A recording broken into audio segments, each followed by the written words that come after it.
ትናንትና በአሜክስ ስቴዲየም አርሰናል ብራይተንን አሸንፏል። ማንቸስተር ሲቲ በኤታድ ስቴዲየም ነጥብ ጥሏል። ማንቸስተር ዩናይትድም እንደዚሁ የተሸነፈበትን ጨዋታ ተመልክተናል። አርሰናል በሚያስገርም ሁኔታ ወደ ሊግ ዋንጫ አንድ እጁን የሰነዘረበትን ምሽት ተመልክተናል። ሰላም ጤና ይስጥልን ክብሯትና ክብሯን እንደምናላችሁ በኢትዮ አርሰናል ቻናል ላይ እንገኛለን። አርሰናል ከድል በኋላ ምን አስተያየት እየተሰጠ ይገኛል? በጣም አስገራሚ ጨዋታ፣ ወሳኝ ምዕራፍ ላይ የነበረ ትችቶች ይሰነዘራሉ፣ ትችቶች ሁሌም አሉ። ነገር ግን አርሰናል ከትችቶች በተቃራኒ ሜንታሊ ዝግጁ እንደነበረ ያሳየበት አስደናቂ ምሽትን ተመልክተናል። አስፈላጊ 3 ነጥብ ይዘው ወጥቷል። በኤምሬትስ ስቴዲየም የአርሰናል ደጋፊዎች ምን ብለው ሲዘምሩ ነበር? ቡካዮ ሳካ ስለ ደጋፊዎች ዝማሬ የጨዋታው ውጤትን የሰማበትን አጋጣሚ በሜዳ ላይ እንዳለ ተናግሯል። አስገራሚ ጨዋታን ተመልክተናል። ብዙ ጉዳዮች ይነሱበታል። ስለ ጨዋታው፣ ስለ አርሰናል፣ ስለ ፋቢያን አርዛል ብዙ የሚነሱ ሀሳቦች አሉ። እናንተም አብራችሁን ቆዩ። የእናንተ የጨዋታው ኮከብ ማ ነበረ? ጨዋታውን ከተመለከታችሁት ለእናንተ የጨዋታው ኮከብ ማ ነበረ? በምርጥነት የተጠናቀቀ ጨዋታ ነው። አርሰናል አስፈላጊውን 3 ነጥብ በዋንጫው ላይ አንድ እጁን ያሳረፈበትን መርሃ ግብር ተመልክተናል። ከሜዳ ውጪ ፖል ሜርሰን ከባድ ጨዋታ ነበረ ሲለው ነበረ። ከጨዋታው አስቀድሞ ያነሳቸው ሀሳቦች አሉ። ስለ ጨዋታው ዝርዝር ጉዳዮችን እንነግራቸዋለን። ምን አስተያየት ተሰጡ? እነ ጋብርኤል ማጋሌሽ፣ ቡካዮ ሳካ፣ ሚኬል አርቴታ፣ ፋቢያን አርዛል፣ ሌሎችም ተንታኞችና ሬ ፓርለር የሰጧቸው አስተያየቶች አሉ። ቡካዮ ሳካ ግቧን ካስቆጠረ በኋላ ምንም ማድረግ አይቻልም ብሏል። በእርግጥም አሁን አርሰናልን ዋንጫ ለማስጣል የሚካሄድበት ርቀት የለም። ዋንጫውና አርሰናል የተገናኙ ናቸው። ምንም ማድረግ አይቻልም ማለት ይቻላል። ከዛ ውጭም ሌሎች የሚነሱ ነጥቦች አሉ። ከዝውውሮች ጋር በተያዘ የእናንተን ተሳትፎ ሀሳብ አስተያየቶቻችሁንም እንፈልጋለን። ዝውውሮች ጋር በተያዘ ባለፉት ቀናት የአንቶኒ ጎርደን ዝውውር ሲነሳ ነበር። አሁን ኒውካስል ዩናይትድ አንቶኒ ጎርደን የሚለቅ ከሆነ በፕሪሚየር ሊጉ ላይ ልምድ ያለው የአርሰናሉን ብራዚላዊ የመስመር አጥቂ ይፈልጋል፣ ጋብርኤል ማርቲኔሊን በቀይር ይፈልጋል የሚሉ ዘገባዎች ወጥተዋል። በምን ያክል ድርድር ሊደረግ ይችላል የሚለውን እንነግራችኋለን። የእናንተን ሀሳብ ግን ጻፉልን። በተለይ ደግሞ እንደዚህ አይነት ቀይሮች ቢደረጉ ትመርጣላችሁ? አርሰናል ምን ያክል ገንዘብ ጋብርኤል ማርቲኔሊን ሰጥቶ እንዲሁም ምን ያክል ገንዘብ ከፍሎ አንቶኒ ጎርደንን ቢያመጣ መርጣላችሁ? ሀሳብ አስተያየቶቻችሁን ጻፉልን። መልእክቶቻችሁን እንጠብቃለን። ስለ ጨዋታው እንዲሁም ደግሞ እስቲ መልእክቶቻችሁን ብቻ አይደለም ለአርሰናል ተጫዋቾች ፍቅራችሁን ግለጹላቸው። በኮሜንት መስጫው ላይ የተለያዩ ምልክቶችን በማሳየት እንግዲህ ሀሳብ አስተያየቶቻችሁን አጋሩን። ይህንን ቪዲዮ ላይ ካድርጋችሁ ጀምሩ። በኢትዮ አርሰናል ቻናል ላይ እንገኛለን። በቀጥታ ስለ ጨዋታው አንድ ነጥቦችን አንስተን እንጀምራለን። ካሰላለፍ ጀምሮ ለአርሰናል ጥሩ አልነበረም። በተለይ በአሰላለፍ ደረጃ ዊሊያም ሳሊባ ከቡድኑ ጋር ተጉዟል። ነገር ግን የመጨረሻ ውሳኔ ሚኬል አርቴታ እንዳይሰለፍ ነበር የወሰነው። ምክንያቱም ከሰሞኑ ከቸልሲ ጨዋታ ጋር በተያያዘ ጉዳት ነበረበት። ባለፈው ውድለት መጠነኛ ግጭቶች ነበሩ። ነገር ግን ጨዋታውን ሊጫወት ቢል ያጫውቷል። ነገር ግን አርሰናል ሚኬል አርቴታ የአርሰናል አሰልጣኞች ሪስክ መውሰድ፣ ተጫዋቹን ጉዳት ላይ መጣል ከዚህ በላይ እንዲወሳሰብ አልፈለጉምና ያደረጉት ነገር ቢኖር በክሪስቲያን ሞስኬራ እንዲቀየር እንዲተካ አድርጓል። ክሪስቲያን ሞስኬራ በሜዳ ላይ ተጫውቷል። በእርግጥ ክሪስቲያን ሞስኬራ 64ኛው ደቂቃ ላይ በሪካርዶ ካላፊዮሪ ተቀይሮ ገብቷል። የአርሰናል ስኳድ ጥንካሬን የአንድሪያ ቤርታን የነሚኬል አርቴታን ስራ አሁን ዋጋውን በደንብ እየተመለከተን እንገኛለን። ማርቲን ዙሜንዲ ከዴክላን ራይስ የተጣመሩበት ነበረ። ከዛ በተጨማሪም ኤበረቺ በ10 ቁጥር ቦታ ላይ ነበር። ትናንትና ትልቅ ሚና ነበረው። በእርግጥ ዙቢሜንዲ በትናንትና ጨዋታ ላይ በ80ኛው ደቂቃ ላይ በክርስቲያን ኖርጋርድ ተቀይሮ ወጥቷል። ሌሎቹ ተጫዋቾች ግን አብዛኛውን ደቂቃ በሜዳ ላይ ነበሩ። ቪክተር ዮኬሬሽ በካቨርስ እንዲሁም ሊያንድሮ ትሮሳርድ በጋብሪኤል ማርቲኔሊ ሚኬል አርቴታ ቀይሮ አስገብቷል። 9ኛው ደቂቃ ላይ ቡካዮ ሳካ በሚያስገርም ሁኔታ ግብ አስቆጥሮ ጨዋታው 1-0 በዛ ውጤት የተጠናቀቀ ነበረ። ፋቢያን ሃርዝለር ከጨዋታው አስቀድሞ ብዙ ጫናዎችን የሚኬል አርቴታ ቡድን ላይ ለማሳደር ሲሞክሩ ነበር። አርሰናል የራሱ ህግ አለው ብሏል። ከጨዋታው ጠናቀቅ በኋላ እናነሳዋለን በዝርዝር። ለዛም ምላሽ የሚሆኑ ሀሳቦችን እናነሳለን። እንዴት ግን አያችሁት የፋቢያን ሃርዝለርን ሀሳብ? በተለይ ደግሞ በጣም ውስብስብ የሆኑ ነገሮች እንዳሉ ይታወቃል። አርሰናል ዋንጫ እንዳይበላ ብዙሃን መገናኛዎች፣ ተቃራኒ አሰልጣኞች፣ ተቃራኒ ደጋፊዎች እንዲሁ ለዘብተኛ ደጋፊዎች ጭምር በሙሉ ከአርሰናል በተቃራኒ የሚቆሙበት ጊዜ ላይ እንዳለን ይታወቃልና እንዴት አያችሁት የትናንትናውን ጨዋታ? መልእክቶቻችሁን እየጻፋችሁልን አብራችሁን ቆዩ። በርከት ያሉ ሊነሱ የሚገባቸው ጉዳዮችን እያነሳን የምንቀጥለው ትናንትና በተለይ ኤቤሬቺዜ ካርሎስ ባሌባን ከጨዋታው ውጪ በማድረግ ትልቅ ሚና ነበረው። በሄደበት እየተከተለ ፕረስ እያደረገ በጣም ትልቅ ሚና ሲጫወት ተመልክተነዋል። ከዛ በተጨማሪ በጨዋታው ላይ ጥሩ ኳሶች ለምሳሌ ለቡካዮ ሳካ በጣም ቆንጆ ኳስ አቀብሎት ቡካዮ ሳካ ሴንተር ሲያደርገው ጋብሪኤል ማርሴሊ ወደኋላ ተመልሶ ኳሱን ቡካዮ ሳካ ሴንተር ሲያደርገው በግቡ ትክክል ያደርገዋል ብሎ አልጠበቀምና የዛን አለመግባባቶች ነበሩ እንጂ ሌላ ግብ የሚቆጠርበት አጋጣሚ ነበር። ጥሩ ተንቀሳቅሷል። ከዛ ውጪ ግን ኤቤሬቺዜ በተጨማሪ የዴክላን ራይስ ትናንትና አንቲሲፔሽኑ ትናንትና ከጨዋታው በፊት ወደ በሰራነው ቪዲዮ ላይም ስንነግራችሁ ነበረ ወደዛ በጨዋታው ስኳድ ውስጥ ከተጓዙ ቡድኖች የቡድን ስብስብ አባላት ውስጥ አንዱ ነበረ። ነገር ግን ጉዳት አለበት ሙሉ ለሙሉ ጤነኛ እንዳልሆነ ይታወቃል። ነገር ግን በሜዳ ላይ ከነ ጉዳቱም ገብቶ በሚገርም ብቃት ነበር የተጫወተው። ሙሉ 90 ደቂቃ በሜዳ ላይ ተመልክተናል። አንቲሲፔት እያደረገ በተለይ ከካርሎስ ባሌባ 3-4-5 ጊዜ ኳሶችን እየነጠቀ የአርሰናልን ማጥቃት ሲያስጀምር ነበረና የሚገርም አይነት ውጤት የተመዘገበት አስፈላጊ ጨዋታን ትናንትና ተመልክተናል። በአሜክስ ስቴዲየም ወሳኝ መርሃ ግብር ነበረ። አሰልጣኝ ሚኬል አርቴታ ሌሎችም የሰጧቸው አስተያየቶች አሉ። ትናንትና ግን ከአርሰናል ማሸነፍ በላይ የማንቸስተር ሲቲ ነጥብ መጣል በጣም አስፈላጊ ነበረ ብሎ መናገር ይቻላል። ከማንቸስተር ሲቲ ነጥብ መጣል ጋር በተያዘ አሰልጣኝ ፔፕ ጋርዲዮላ አናቱን ይዞ ጭንቅላቱን ሁለቱን እጆቹ ጭንቅላቶቹ ላይ አድርጎ ባለማመን እንደምታስታውሱት ባለፉት ዓመታት ላይ አርሰናል ከማንቸስተር ሲቲ በሚፎካከሩበት ጊዜ ሶንግሚን ከማንቸስተር ሲቲ ጋር በነበረው ጨዋታ ቶትናም ከማንቸስተር ሲቲ የኦርቴጋ ላይ 1-1 ተገናኝቶ ከኦርቴጋ ጋር በሚገርም አጨራረስ ማስቆጠር ይችላል። አርሰናል ዋንጫውን በላ በሚባልበት በዛ አጋጣሚ ላይ ኦርቴጋ ኳሷን አዳነበት። ፔፕ ጋርዲዮላ ገና ኳሱን ይዞ ሲገፋው መሬት ላይ ሲንከባለል ነበረ። በድንጋጤ ኳሱ ተስቶ እንኳን አላመነም ነበር። ትናንትና ጨዋታውም ሲጠናቀቅ በዛ አይነት ሞመንት ላይ ነበረ። የማንቸስተር ሲቲ ጨዋታ 2-2 ነበር የተጠናቀቀው። በዚህ ጨዋታ ላይ በማንቸስተር ሲቲ ጨዋታ ላይ የአርሰናል ሌጀንደር የሚባል ተጫዋችን ተመልክተናል።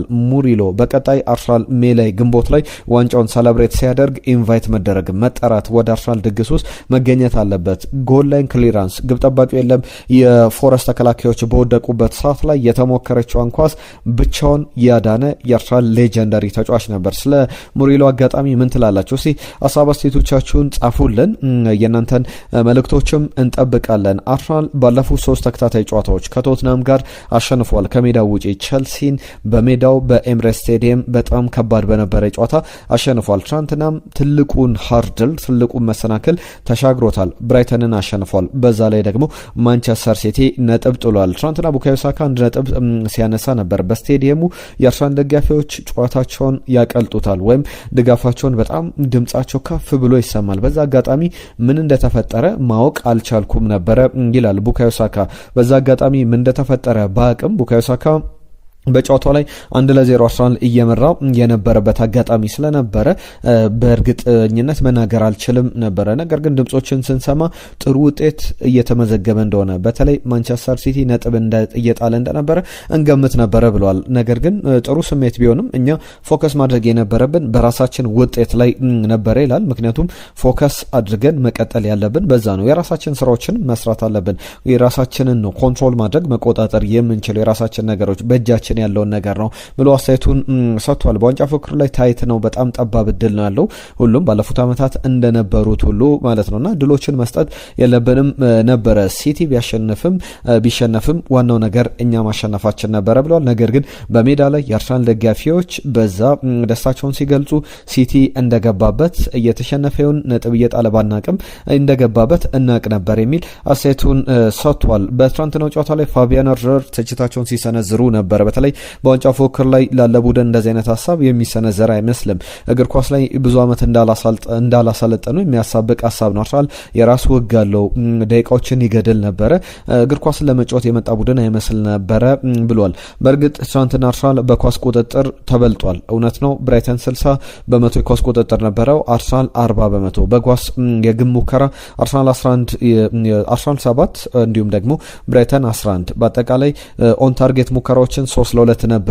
ብራይተን በዚህም ይበልጣል። በኤክስፔክትድ ጎል ብራይተን ይበልጥ ነበረ። የተሳኩ ኳሶችን በመቀባበል ብራይተን ይበልጥ ነበረ። በኳስ አኩሬሲ በፓስ አኩሬሲም ብራይተን ይበልጥ ነበረ። በተቃራኒ የግብ ክልል ላይ በአርሰናል የግብ ክልል ብዙ ኳሶችን በመንካት ብራይተን ይበልጥ ነበረ። ዲስታንስ ከቨር በማድረግ ብቻ አርሰናል የበለጠ ነበረ። በኤክስጂ አርሰናል ይበለጣል። በፖሴሽን አርሰናል ይበለጣል። ነገር ግን አስፈላጊውን 3 ነጥብ ይዞ የወጣው ማን ነው? አርሰናል ነው። በዋንጫ ፉክክሩ ላይ አስፈላጊውስ ነጥብ ምንድነው? 3 ነጥብ ይዞ መውጣት። ያንን ተመልክተናል። የአርሰናል ተጫዋቾች ትልቁን ስራ ትልቁን ኃላፊነት ይዘው ወጥተዋል። ትናንትና ነጥብ ቢጥሉ ማንቸስተር ሲቲ ነጥብ በጣለበት ቀን ላይ ነጥብ መጣል ማለት በጣም በሚገርም ሁኔታ መሰናክል ነው ብሎ መናገር ይቻላል። ፋቢያን አድራል ያንን ሀሳብ ይስጡ እንጂ ብዙ የሚነሳ ሀሳቦች አሉት። ከአርሰናል ጋር በተያያዘ የአርሰናል ደጋፊዎች ትናንትና ሲዘምሩ ነበረ።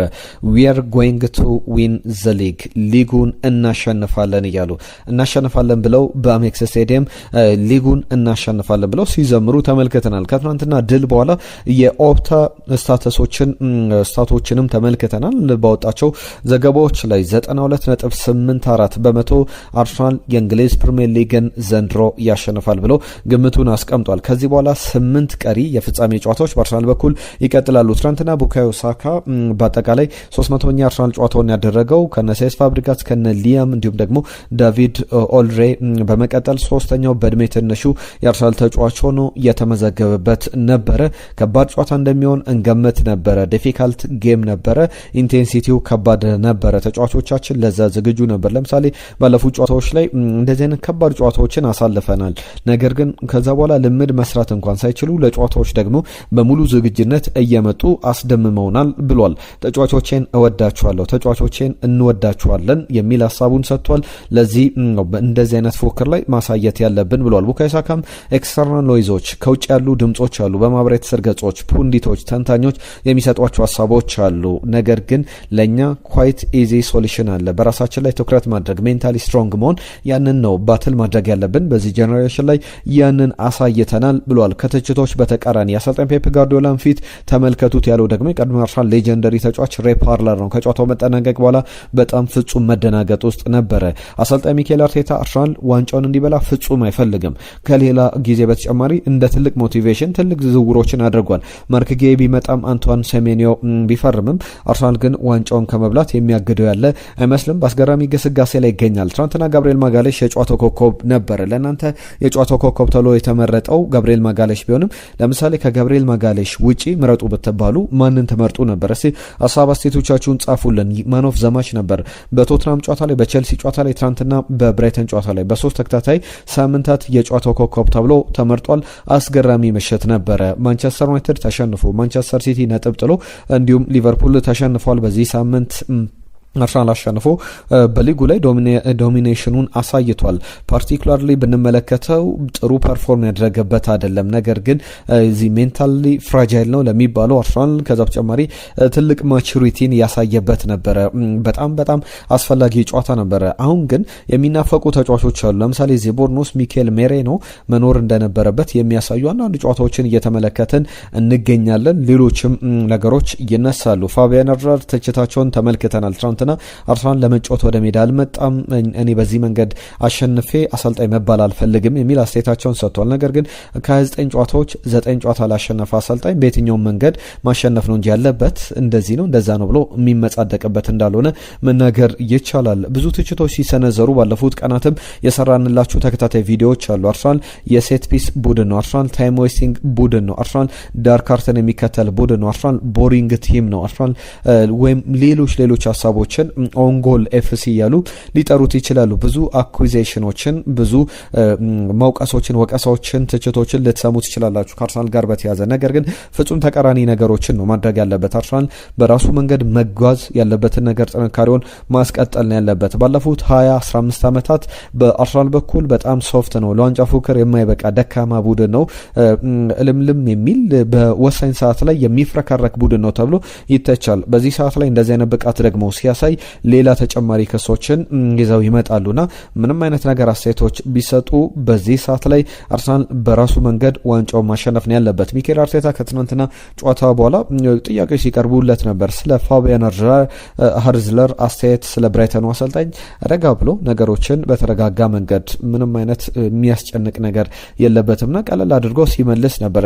ከሰሞኑ የፖርቹጋል ብሔራዊ ቡድን አሰልጣኝ ሮቤርቶ ማርቲኔዝ ሀሳብ ሲሰጡ ነበር ከአርሰናል ጋር በተያዘ የቻምፒየንስ ሊግ ቡድኖችን ሁሉንም ብትጠይቁ ከእንግሊዝ ውጭ ያሉትን የዓለማችን ምርጡ ቡድን ማን ነው፣ የቻምፒየንስ ሊጉ ጠንካራው ቡድን ማን ነው ብላችሁ ብትጠይቁ አርሰናል ብለው ነው የሚመልሱት እንጂ ማንቸስተር ሲቲ አይሏችሁም። ከአርሰናልና ከማንቸስተር ሲቲ አነጻጽሩ ቢባሉ ማንቸስተር ሲቲ አይሉ አርሰናልን የበለጠ ያስቀድማሉ የሚል አስተያየታቸውን ሰጥቷል።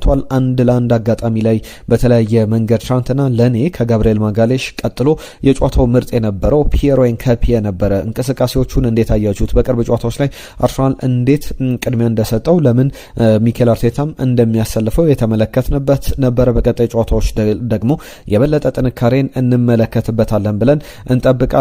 አስፈላጊ ጨዋታ ነበረ። ዴክላን ራይስ፣ ፒየሮ ኤንካፒዬ፣ ቡካዮ ሳካ፣ ጋብርኤል ማጋሌሽ፣ ዳቪድ ራያም ድንቅ ምሽትን ያሳለፉበት ነበረ። ዳቪድ ራያ ለምሳሌ በአርሰናል ቤት 43ኛ ክሊንሺቶችን በፕሪሚየር ሊግ ላይ አስመዝግቧል። ግብ ሳይቆጠርበት በ43 ጨዋታዎች ላይ ወጥቷል። 100 ጨዋታዎችን አድርጎ በ100 ጨዋታዎች እንግዲህ በዚህ ቁጥር ላይ ደርሷል። ፒተር ቼክ 59 በማድረስ በአንድ ክለብ የተመዘገቡ ቁጥሮችን የማነሳው ፔፔ ሬና በሊቨርፑል 54 ክሊንሺቶች ላይ ደርሶ ነበር። ኤደርሰን በሊቨርፑል በኩል 46፣ ሌሎቹ እነ አሊሰን ቤከር 44፣ ፒተር ሹማይክል 44 እንዲሁም ኤድዊን ቫንደርሰን እና ዳቪድ ራያ ከፕሪሚየር ሊግ ምርጥ ግብ ጠባቂዎች መካከል የተካተተበትን ቁጥር ያስመዘገበበት ነበረ። ለአርሰናል በጣም አስፈላጊ ጨዋታ፣ ወሳኝ ድል ነበር። እንዴት አያችሁት? ሀሳብ አስተያየቶቻችሁን አሁንም እንጠብቃለን። በተለይ ደግሞ እንደምታስታውሱት አርሰናል በ9 ነጥብ ሊጉን ይመራ ነበር። ከዛ በኋላ የ6 ነጥብ ልዩነት ሆነ። ከዛ በኋላ የ4፣ ከዛ በኋላ የ2፣ ከዛ በኋላ በድጋሚ ወደ 4 ነጥብ አርሰናል ከፍ አደረገ። ከዛ በኋላ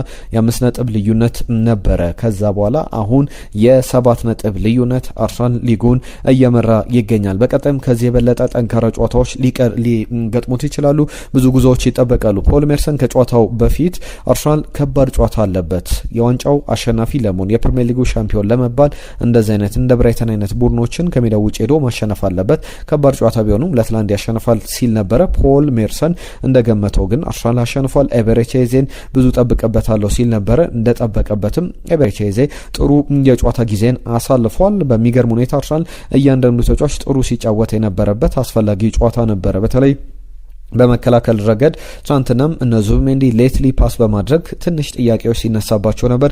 ከዚህ በኋላ ግን ሚኬል አርቴታ የበለጠ ጥንቃቄዎችን መርጦ የበለጠ እንቅስቃሴዎችን ያሳምራል ተብሎ ይጠበቃል። ትናንትና የእናንተ መልእክቶች መጥተውልናል። ከዛ በኋላ ደግሞ ወደ ሌሎች ጉዳዮቻችንም እናምራና የምናነሳቸው ጉዳዮች ይኖራሉ። በተለይ ደግሞ ከሚነሱ ሀሳቦች መካከል ዝውውሮች ላይ ቅድም ያነሳውላችሁ ጋብርኤል ማርቲኔሊን በዚህ በኒውካስል ዩናይትዱ የመስመር አጥቂ ጋብርኤል ማርቲኔሊን ወደ ኒውካስል ዩናይትድ በመልቀቅ ወደ አርሰናል ደግሞ አንቶኒ ጎርደን ማምጣት እንዴት ታዩታላችሁ? እስቲ ሀሳብ አስተያየቶቻችሁን ጻፉልን። ትናንትና በሰራነው ቪዲዮ ላይ ግምቶቻችሁ መጥተውልናል። ከጨዋታ ጋር በተያዘ ለምሳሌ ባህሩ ፋንታ አርሰናል 3-2 ብራይተንን ያሸንፋል ብሎ ነበር። አብተሙ ሰጋዮ የጻፈልን መልእክት አለው። 2-1 በሆነ ውጤት ያሸንፋል ብሎ ነበር። ፓማባይም እንዲሁ መልእክቱን ልኮልን ነበረ። ትናንትና ከመጡ መልእክቶች መካከል እነዚህን ተመልክተናል።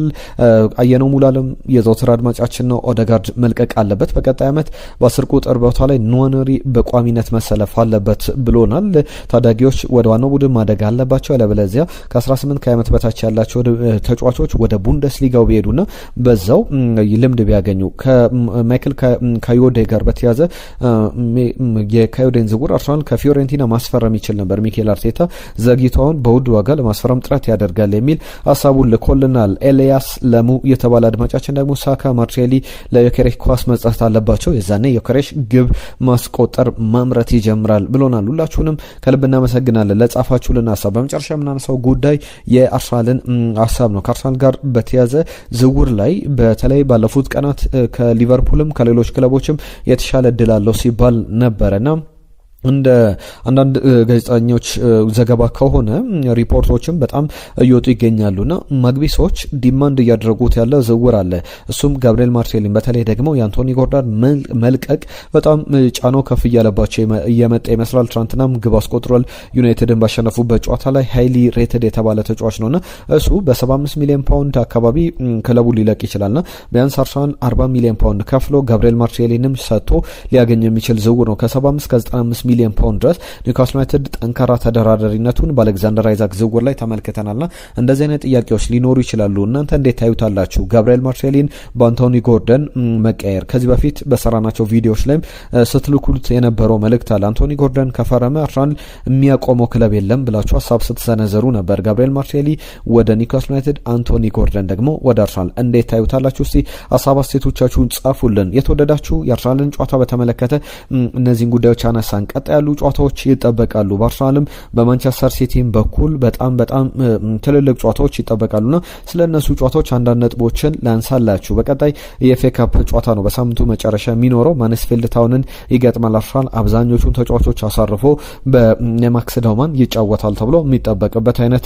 ጨዋታ ነው። ቀላል ጨዋታ ከሜዳው ውጭ የሚያደርገው መርሃ ግብርም ቢሆንም ከዛ በኋላ ግን በቀጣይ ሳምንት በሳምንቱ አጋማሽ ላይ የአውሮፓ ቻምፒየንስ ሊግ ጨዋታ ይደረጋል ከባየር ሌቨርኩሰን ጋር በባየር አሬና የሚደረግ ጨዋታ ነው።